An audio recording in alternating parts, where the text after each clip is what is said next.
ठाकरे गटाचे आमदार रवींद्र वायकर आज संध्याकाळी शिवसेनेमध्ये प्रवेश करतील। मुख्यमंत्री एकनाथ शिंदेंच्या उपस्थितीमध्ये हा पक्षप्रवेश होणार असल्याची माहिती मिळते। तर वर्षा बंगल्यावरती आज संध्याकाळी हा पक्षप्रवेश पार पडेल।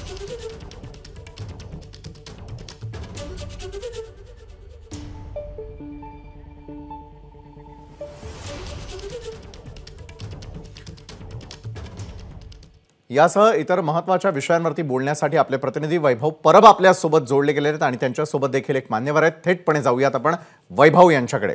रामदास कदम यांच्याशी ते चर्चा करतील। वैभव, विशाल, आजचा हा संडे पॉलिटिकल सुपर संडे म्हणावा लागेल, कारण का एकीकडे भास्कर जाधव यांची सभा, दुसरीकडे रवींद्र वायकर यांचा पक्षप्रवेश आणि तिसरी महत्त्वाची गोष्ट म्हणजे उद्धव ठाकरे यांनी जाहीर केलेल्या अमोल कीर्तीकर यांच्या उमेदवारीवर त्यांचाच मित्रपक्ष असलेल्या संजय निरुपम यांनी देखील आक्षेप घेतलेला आहे। आणि या सर्व विषयांवर बातचीत करण्यासाठी आपल्यासोबत शिवसेनेचे ज्येष्ठ नेते रामदास भाई कदम आपल्यासोबत आहेत। सुरुवात करूया वायकर यांच्या पक्षप्रवेशानं।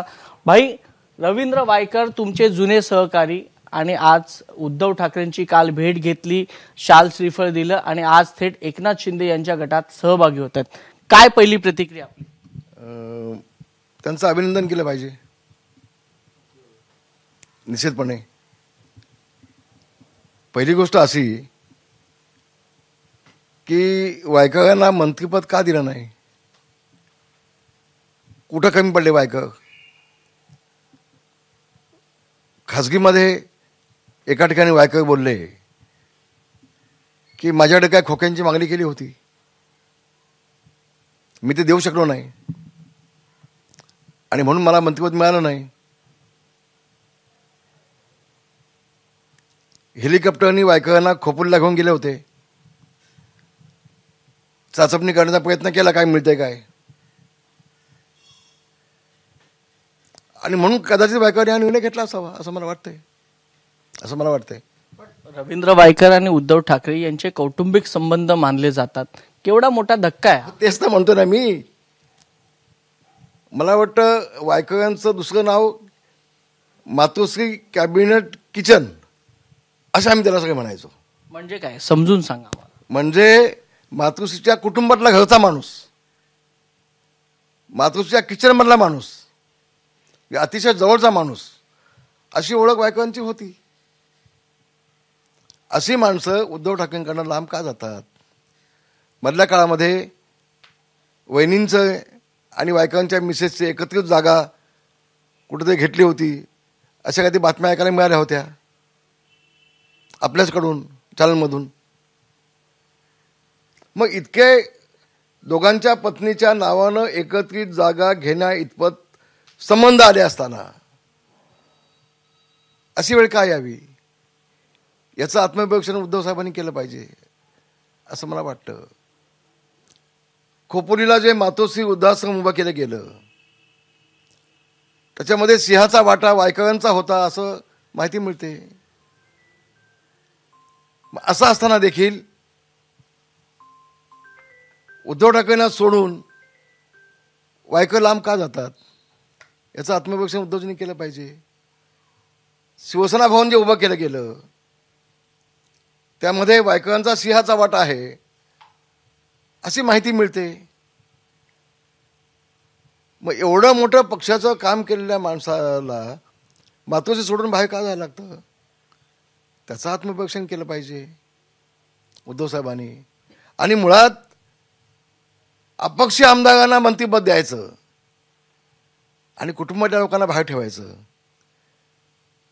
यामधलं नेमकं कारण काय असावं? ज्यांनी वर्षानुवर्ष पक्ष उभा केला, केसेस घेतल्या, जेल भोगले, त्यांना लांब ठेवायचं आणि काल अपक्ष निवडून आलेल्या धनिक आमदारांना मंत्रिपद वाटायची, द्यायची। नेमका मागे काय हेतू असावा हे महाराष्ट्राला कळेल, हळूहळू समजेल। तुम्ही म्हणताय की उद्धव ठाकरेंनी आत्मपरीक्षण करावं, हे जरी तुम्ही म्हणत असलात तरी तुमच्या पक्षाला देखील आत्मपरीक्षण करावं असं वाटत नाही का? कारण का काल परवा ज्या रवींद्र वायकरांवर आरोप होत होते, चौकशा होत होत्या, आज तेच रवींद्र वायकर तुमच्या पक्षात येतात। भाई, हा पण विचार करण्यासारखा प्रश्न आहे ना? हो ना, पण त्याचं उत्तर त्यांनी दिलं ना। त्या सगळ्या प्रश्नांची उत्तर वायकरांनी दिली की त्यातून ते बाहेर पडले ना, आणि मग पक्षप्रवेश होतोय. पण अजून आरोप पूर्ण त्यांनी सगळ्या प्रश्नांची उत्तर दिलेली आहेत. माझ्या माहितीप्रमाणे मुंबई महानगरपालिकेने देखील त्यांना क्लीन चिट दिलेली आहे. कुठलाही आता प्रश्न शिल्लक राहिलेला नाही. मग प्रश्न कुठे येतो? क्लीन चिट नाही दिली अद्याप. माहिती करून घ्या तुम्ही. माझ्याकडे माहिती आहे ती तुम्हाला मी सांगितली. दुसऱ्या मुद्द्याकडे आपण वळूया. भास्कर जाधव तुमचे जुने सहकारी, जुने मित्र आणि तुमच्याच जिल्ह्यामधले आसपासचे तुमचे नेते, आज त्यांनी सभा घेतली आणि त्या सभेमध्ये उद्धव ठाकरेंना थेट एक काय म्हणतात विनंती वजा इशारा दिला असं म्हटलं तर वावगं ठरणार नाही. ते म्हणाले की भाजप सोबत जाऊ नका, भाजप सोबत गेलात तर मी तुमच्या सोबत येणार नाही. याचा अर्थ काय? भास्कर जाधव यांना 1995 साली शिवसेना प्रमुखांना विनंती करून बापू खेडेकर शिवसेनेचे सिटिंग आमदार असताना भास्कर जाधवना साहेबांना विनंती करून तिकीट द्यायला लावणारा रामदास कदम आहे. मी आहे.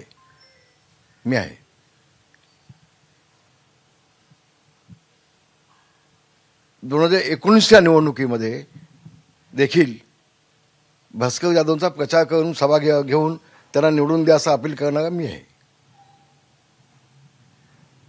मधल्या काळामध्ये अनेक गोष्टी झाल्या की त्यांना मी प्रचंड मदत केली होती. पंचायत समिती, जिल्हा परिषदला देखील प्रचंड मदत केली होती प्रचारासाठी. भास्कर जाधवच्या वरती कोणी विश्वास ठेवणार नाही. मी अतिशय जबाबदारीने वक्तव्य करतोय. हा माणूस नाटकी आहे, नौटंकी आहे. त्यांनी एक नाटक काढलं पाहिजे, नाटक कंपनी काढली पाहिजे. त्याच्यामध्ये त्यांनी काम केलं तर त्याची कंपनी फार चांगली चालेल. असं का म्हणतात? तो अतिशय नकलाकार, म्हणजे अगदी आदित्यपासून उद्धव ठाकरेंच्या वरती, बाळासाहेबांच्या वरती, मोदींच्या वरती, सगळ्यांची बोललाय तो. आणि पुन्हा तो मी नव्हेच. आज त्याची स्टेटमेंट आहे, हा राष्ट्रवादीकडून काल आलेला भास्कर जाधव उद्धव ठाकरेंना सांगतोय तुम्ही जायचं नाही या पक्षामध्ये, आता मी नसेन तुमच्यासोबत. म्हणजे काय? भास्कर जाधवमुळे उद्धव ठाकरे आहेत की उद्धव ठाकरेमुळे भास्कर जाधव आहे? नेमकं काय? ही शिस्त असते का पक्षाची? पक्षप्रमुखाला एक आमदार सांगतोय, एक नेता सांगतोय तिकडे जाल तर मी नसेन तुमच्यासोबत, ही धमकी झाली की? म्हणजे पक्ष मी चालवणार याच्या पुढं. आजची ही मुळात सभा कशासाठी होती हा प्रश्न? हा तो प्रश्न तुम्ही भास्कर जाधवला विचारला पाहिजे. काल मी सभा घेतली. तुमच्या 2 झाल्या ना? 1 तारखेला मी सभा घेतली त्या मतदारसंघामध्ये. 80, 85, 90% लोक त्याच्या माझ्यासोबत आलेत. आज तिथे शिवसेनेसोबत आलेत. मला वाटलं ती जी सभा ते घेतील ते दुःख साजरं करण्यासाठी कदाचित कार्यकर्त्यांना घेऊन एकत्र जेवून असं असेल असं मला वाटलं होतं. पण आज बघतोय ते उद्धव ठाकरेंना सल्ला द्यायला निघालेत. सल्ला वजा धमकी वजा सल्ला, नुसता सल्ला नाही, धमकी वजा सल्ला. असं आहे. मी सांगतो तुम्हाला तिचं कारण काय ते, जे माझ्या माहितीप्रमाणे, जे माझ्या अकलीप्रमाणे, माझ्या ज्ञानाप्रमाणे जे मला जे कळतंय की मागच्या वेळेला 1.5 वर्षाच्या आधी सन्माननीय एकनाथजी शिंदे यांनी जो उठाव केला होता त्यावेळेला देखील भास्कर जाधव हे गुजरातच्या बॉर्डरपर्यंत येऊन गेले होते अशी माझ्याकडे माहिती आहे. त्याची चर्चा आहे. भास्कर जाधव हो. आणि मग त्याला सांगण्यात आलं की भास्करराव तुम्हाला घेण्यासाठी भाजपकडून नकार आहे, कारण त्यांनी मोदींची नकल केली होती आणि भाजपचे 12 आमदार सस्पेंड केले होते त्याच वेळेला. जी माझ्याकडे माहिती आहे ती. आता भास्कर जाधव नाहीच म्हणणार आहेत, मी गेलोच नाही, मी निष्ठाव नाही म्हणणार. आणि मग मला वाटतं तुम्ही आपण एकनाथ शिंदेना खाजगीमध्ये विचारून घ्या, ते सांगतील तुम्हाला.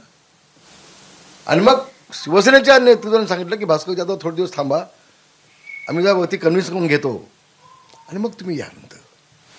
आणि म्हणून सुरतच्या बॉर्डरवरती येऊन भास्कर जाधव मागे गेले का याबाबत खात्री केली पाहिजे असं मला वाटतंय. आणि म्हणून उद्या समजा उद्धवजी गेले भाजपमध्ये तर यांना घेतील की नाही शंका आहे अजून. यांना घेतील की नाही याला भीती आहे. मग माझं काय? तुम्ही एक वाक्य त्याच्यामध्ये घेतलं की उद्धवजी जर उद्या भाजप सोबत गेले तर होय तसं काय तुम्हाला असं नाही. भास्कर जाधव असं वाटतंय ना, मी कुठे म्हटलंय. भास्कर जाधव असं म्हणतोय ना की जाऊ नका म्हणून, याचा अर्थ कुठंतरी काहीतरी पाणी बघतोय ना. तुम्ही देखील ज्येष्ठ नेते आहात, तुम्हाला काय वाटतं हे अशा काही चर्चा होऊ शकतात का? तर म्हणण्यापेक्षा जेवढा भास्कर जाधव सांगतोय की उद्धवजी जर तुम्ही गेलात तर मी नसेन तुमच्यासोबत. मी अचानक साक्षात्कार झाला का भास्कर जाधवना की उद्धवजी भाजपसोबत चाललेत, जे कुठंतरी काहीतरी त्याला कळलंय म्हणून बोलतात ना ते भास्कर जाधव. असं काही चालू आहे का? त्यांना विचारा भास्कर जाधवला, मला कसं विचारता तुम्ही? स्टेटमेंट त्याने दिली, बोललेत ते, आणि तुम्हाला काय विचारता? मी काय ज्योतिषी आहे? माझं नाव काय जोशी आहे? त्याला विचारा तुम्ही. तेव्हा कदाचित उद्धवजी, हे बघा, भाजप आणि शिवसेनेचं नातं हे शिवसेना प्रमुख असल्यापासून तर मागच्या 30 वर्षापासून जिव्हाळ्याचं नातं आहे. ही युती कालची नाही आहे, ही युती भावनिक आहे, ही कौटुंबिक युती आहे. आता काल अजितदादा आले ते पाहुणे म्हणून असतील, पण शिवसेना भाजपचं नातं हे अतूट असं नातं शिवसेना प्रमुखांनी जपलं होतं. या नात्याला योग्य न्याय मिळेल का लोकसभेमध्ये? कारण का रत्नागिरी सिंधुदुर्गची जागा आहे, त्यावरनं बराच वाद सुरू आहे. भाजप म्हणताय की आमची जागा आहे, तुम्ही म्हणताय आमची. पक्षामध्ये वाद होतात. एक मला फक्त पूर्ण करू द्या. तुम्ही एक स्टेटमेंट केलं होतं की केसांनी गळा कापला जाईल. दुसरीकडे नारायण राणे म्हणतात की आम्ही केसांनी गळा कापणार नाही, तर आम्ही तुमच्या गळ्यात सन्मानानं माळ टाकणार आहोत. नारायण राणेंचं अभिनंदन आणि त्यांचे आभार. एक चांगली स्टेटमेंट नारायण दिली. तुम्हाला पुढे तुम्हाला ऐका ना, मी पुढे बोलतो ना, पण नारायण राणे यांनी थोडासा अभ्यास केला पाहिजे. रामदास कदम मी का बोलतोय? खरं तर देवेंद्रजी फडणवीस यांचं माझं भावासारखं नातं आहे, कौटुंबिक नातं आहे. भाजपच्या भविष्य सगळ्या नेत्यांचे माझं नातं जवळचं आहे. तरी देखील हे जे बोललो त्याला कारण असं आहे, मी मुद्दाम खुलासा करतो त्याचा, की गोव्याचे मुख्यमंत्री माझ्या मुलाच्या मतदारसंघामध्ये दापोलीमध्ये येऊन त्यांनी रायगड, मावळ आणि रत्नागिरी सिंधुदुर्ग ह्या जागा आम्ही लढवणार, गोव्याचा मुख्यमंत्री म्हणून सांगतात. अहो, आता डिस्कस चालू आहे, चर्चा चालू आहे, त्यातून काय ते होईल आम्ही स्वीकारू ना. शेवटी पक्षाचा जो आदेश असेल तो आम्हाला मान्य असेल. पण एक गोव्याचा मुख्यमंत्री येऊन तिथे निर्णय एक जबाबदार मुख्यमंत्री आहे ना तो, ते निर्णय ऐकून घ्या, निर्णय जाहीर करून टाकतो. दुसरी गोष्ट, रवींद्र चव्हाण हे माझ्या मुलाच्या मतदारसंघामध्ये 15-20 कोटीची कामं बजेटमध्ये घेतात, त्याला न सांगता, आणि ती भाजपच्या विधान परिषदेच्या आमदारांच्या नावाने घेतात.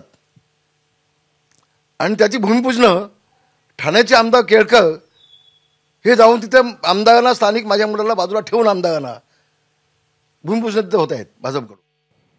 तर शिवसेनेचे नेते रामदास कदम एक्सक्लुझिव्ह बातचीत करत होते एबीपी माझासोबत. आणि एबीपी माझाबरोबर बोलत असताना भास्कर जाधव यांनी आतापर्यंत काय केलेलं आहे, सुरत बॉर्डरपर्यंत ते येऊन गेलेले आहेत का, आणि येत्या काळामध्ये उद्धव ठाकरे हे आता पुन्हा एकदा भाजपसोबत जवळीक करणार का, अशा अनेक प्रश्नांची उत्तरं देताना ते पाहायला मिळाले. एबीपी माझा, उघडा डोळे बघा नीट.